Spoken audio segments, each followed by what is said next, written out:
நாங்க voice of தமிழ்நாடுன்னு ஒரு ஃபவுண்டேஷன் வச்சிருக்கிறோம். போதையில்லா தென்காசின்னு சொல்லி இனிஷியேட் பண்ணோம். போதையில்லா தமிழ்நாடு அப்படின்னு சொல்லி ஒவ்வொரு மாவட்டத்திலையும் இப்படியான ஒரு நிகழ்ச்சி நடத்தணும் முயற்சி பண்ணிட்டு இருக்கோம். இப்போ தம்பி விஜய் கிருஷ்ணனுடைய இந்த இனிஷியேட்டிவ் நாங்க பாராட்டுறோம். உறுதிமொழி எடுத்துக்கலாமா? ஓகே, நான் சொல்ல எல்லாரும் திரும்ப சொல்லணும். ஓகேவா?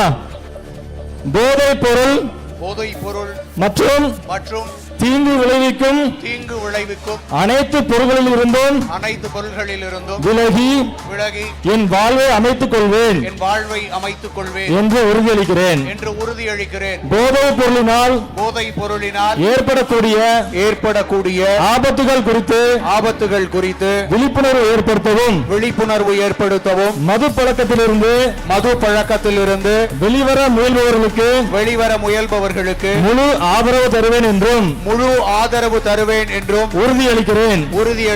நமது இளைஞர்கள் மற்றும் தலைமுறைகளுக்கு பாதுகாப்பான மற்றும் ஆரோக்கியமான எதிர்காலத்தை உருவாக்க கைகோர்ப்போம் வாருங்கள்.